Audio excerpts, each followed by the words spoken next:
So the key point about this webinar is how to run more effective B2B lead generation campaigns and to avoid some of the common pitfalls, or in other words, to prepare your campaigns, your strategy and optimization accordingly.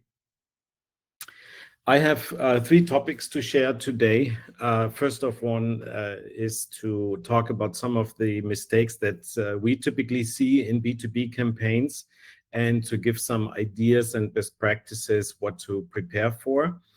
In terms of the success factors, the key elements that you should have considered in your campaigns. And then specifically, I want to talk a bit more about this idea of precision targeting at scale. Of course, you want to get the most out of your campaign budget and your efforts. So the question is how you can target your campaigns at a specific audience. The typical mistakes that we usually see is fall in different categories. And I want to highlight one area which is very top of mind right now as we are recording this webinar in the middle of 2024. And that is about consented data streams.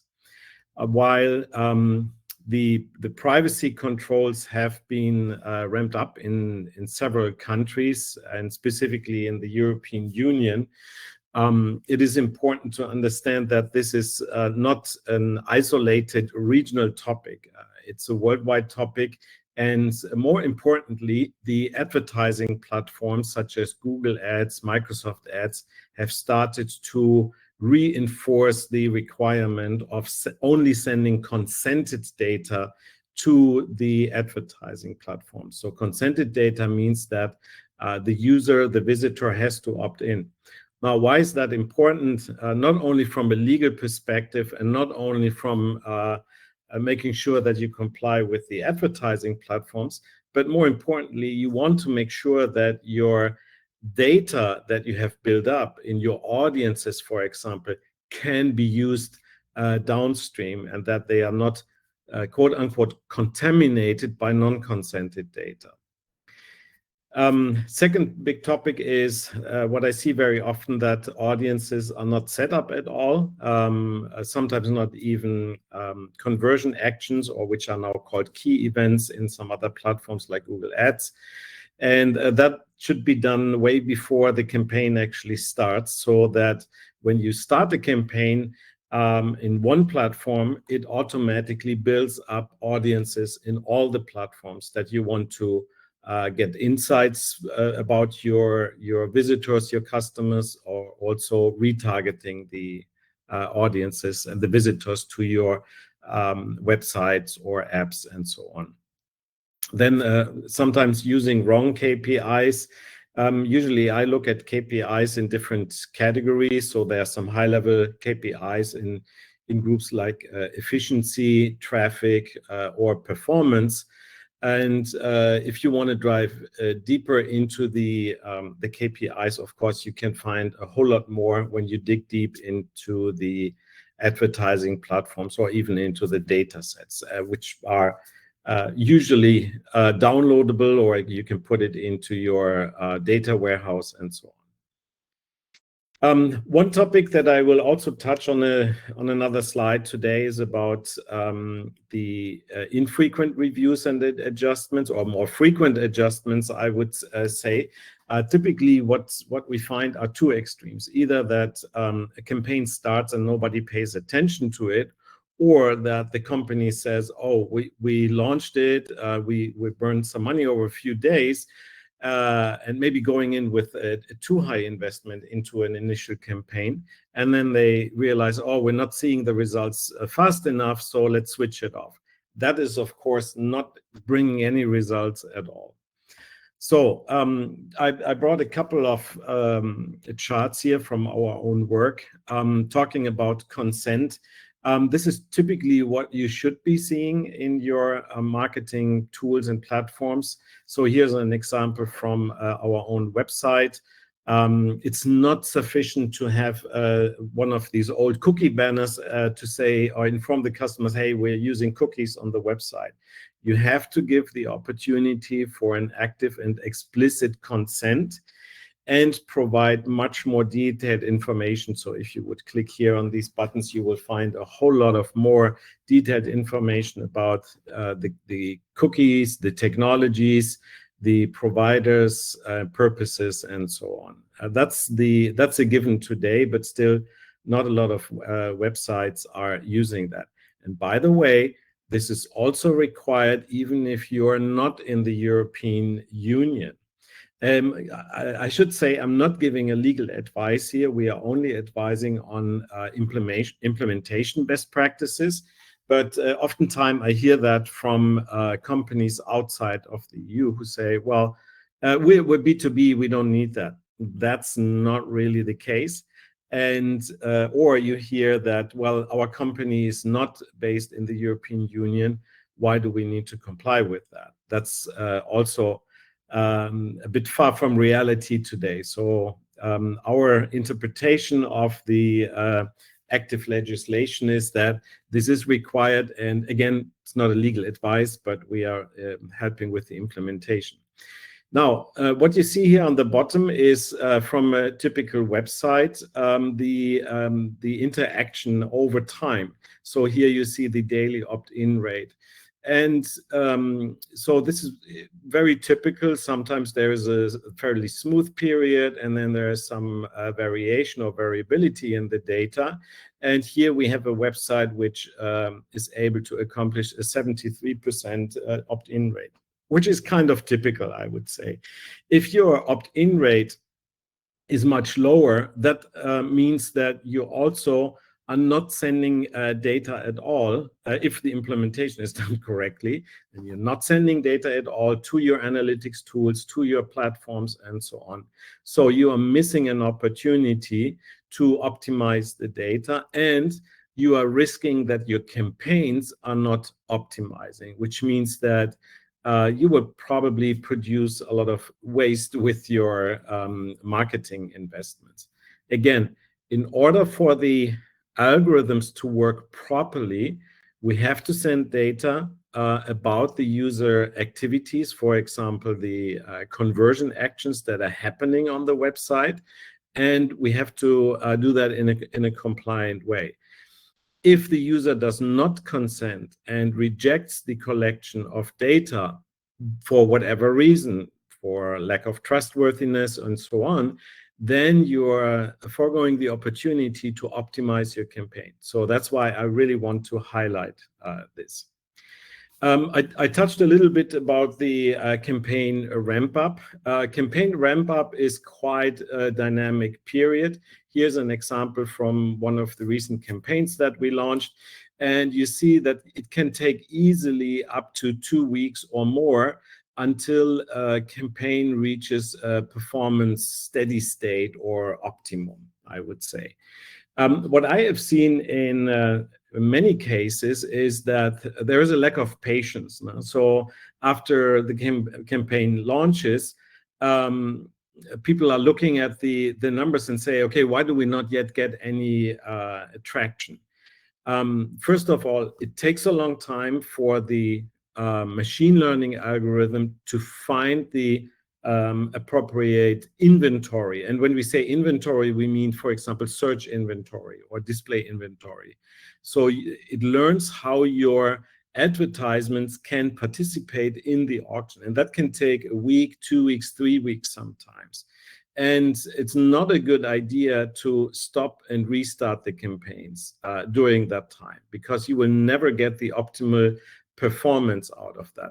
It's like if you're going into the garden to rip out the flowers to see how the roots are growing. So that's not really a good recipe for a good garden. All right, talking about some critical success factors. There are some general topics. It sounds a little bit commonplace, but the alignment between marketing and sales is important.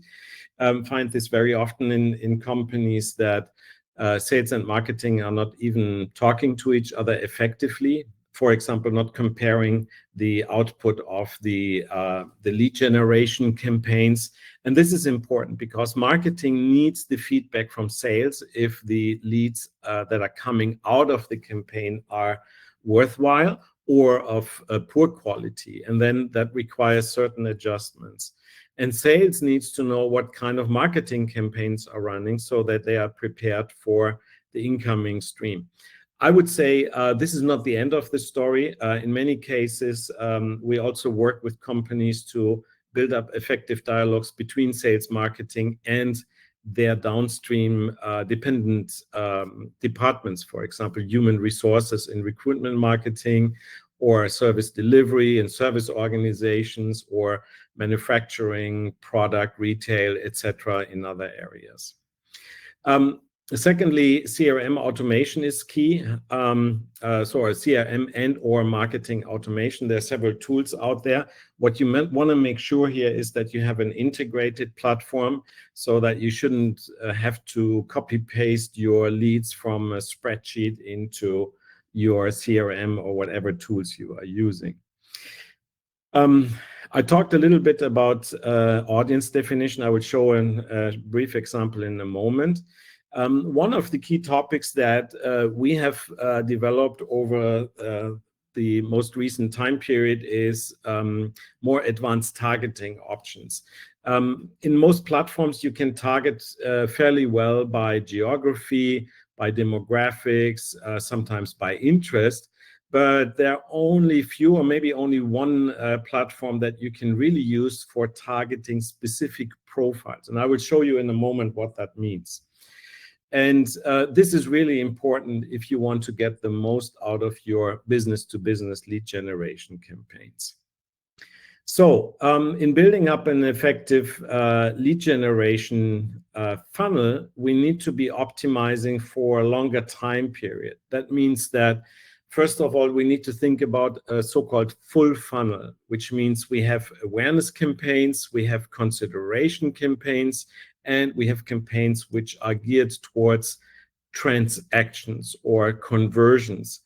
And of course, we need to develop content for these campaigns. At the beginning, we need to create problem awareness, and then making sure that people start considering the brand, the product, or the solution with appropriate so-called lead magnets. A lead magnet, for example, can be a white paper, an assessment tool, and so on, a buyer's guide, and so on.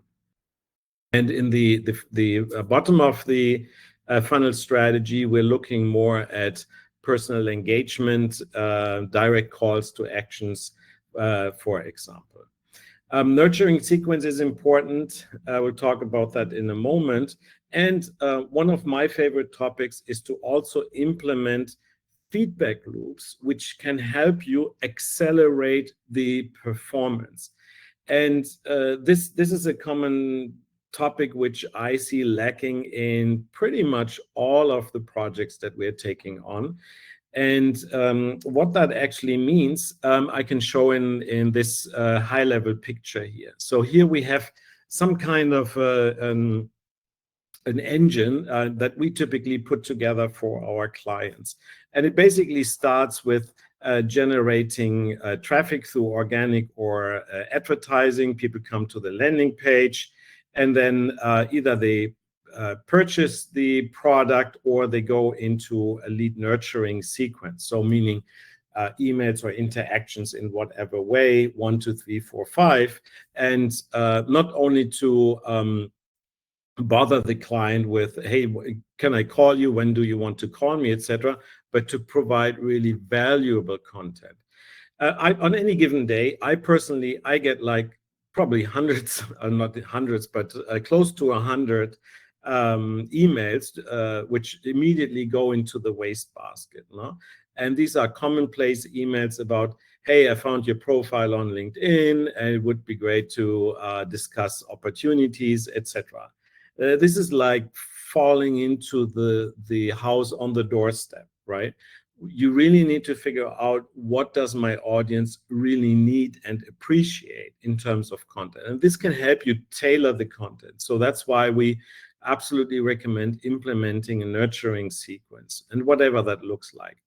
Now, where do the feedback loops come here into play? So the first feedback loop that we usually get out of the effort is by implementing a campaign. So we send traffic to a landing page. That means we can put people in a retargeting audiences, and then use the audiences to refine our paid advertisement. That's fairly easy to do. Secondly, with the help of the marketing platforms, once we have visitors coming to the website, the machine learning algorithms or the AI is kicking in and can identify more similar audiences. There's also a shift in the industry. In the past, you were able to actively create these expanded audiences. And I think the industry trend looks like this, that the advertising platforms are generating these audiences for you. In some platforms like Meta, etc., you can still create the audiences, but I see that there is a trend that this is really done for you automatically.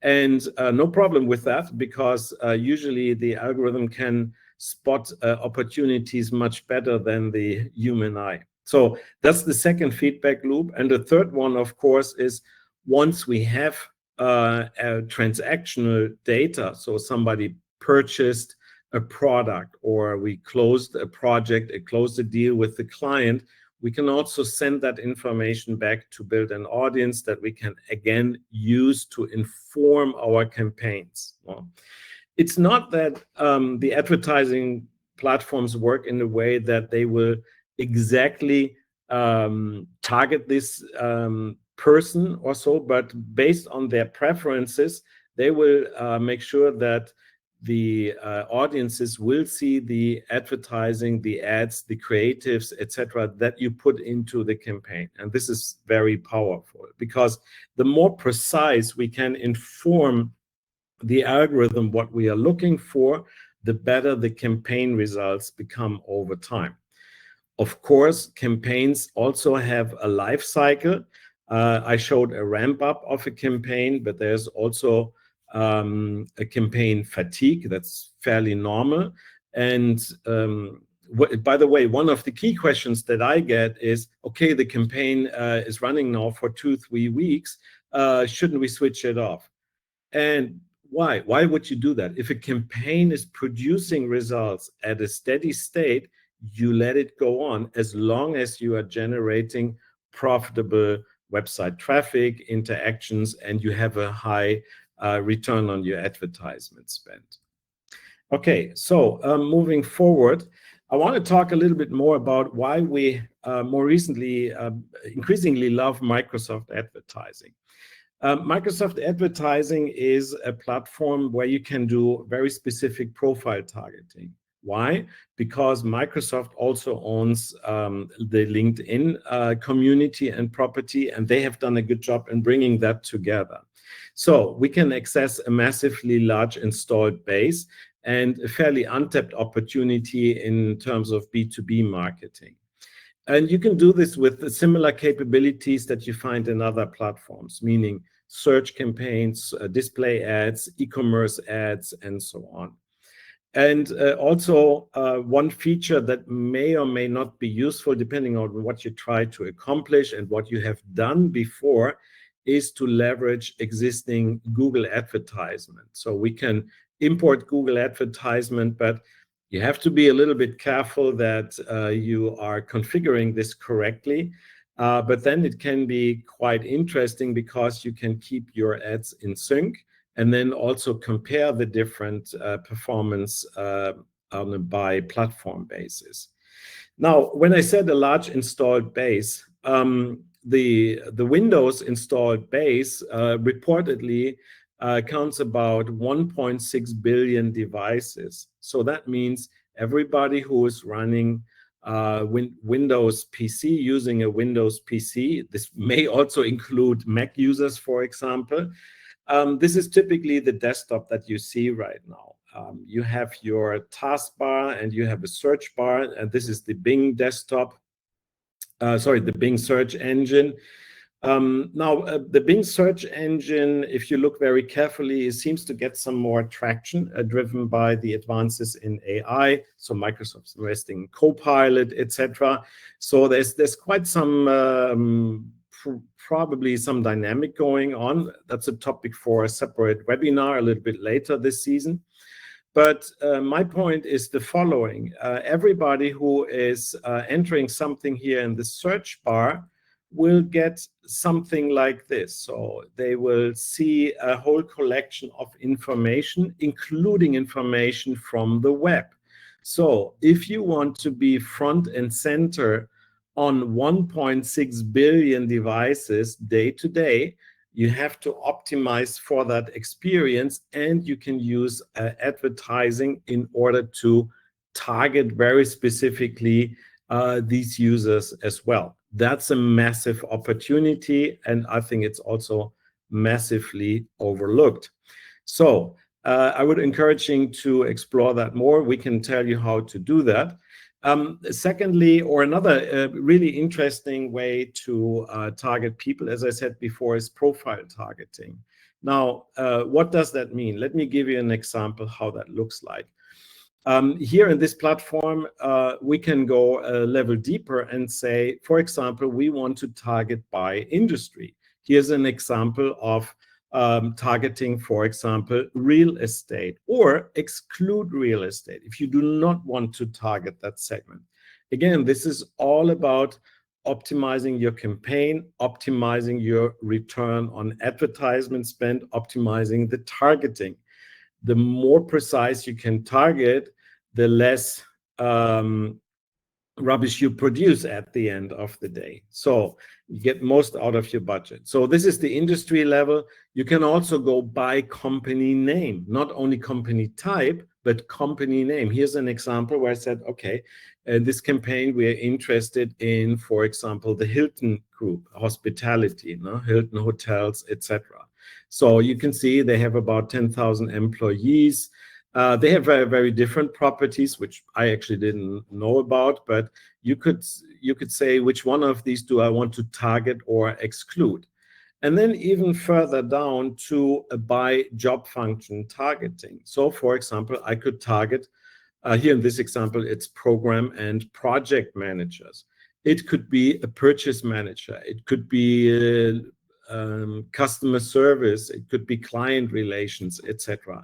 And we have to play a little bit with that to see where we have these job functions available, because not every job function is available in every combination of industry, company, and so on. So that requires a little bit of planning and configuration, of course. But it's a fantastic way to get more out of your advertisement budget. So this is a short introduction. Again, we planning right now a whole season of these short updates and briefings to share our experiences, share some ideas with you, and how we may be able to help you if you are in a situation you want to explore these things or improve your strategies or your campaigns. Contact us for a short initial assessment so we can tell you fairly quickly if we are a good fit for your situation. We typically offer also growth insights workshops, which are already delivering the results based on a more in-depth analysis. And then we can support the whole range from strategy and planning to campaign optimization, running your entire campaigns if that's of interest. We also specialized in dashboard optimization because we believe that data and interpretation of data is really important to inform decision-making, communication, and change management. And last but not least, as I showed here today, we also believe in a private-centric marketing and sales approach for various reasons.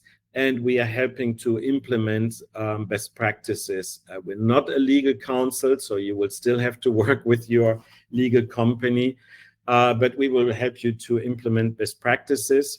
So feel free to contact us through our website or send email to digital@wittigonia.net.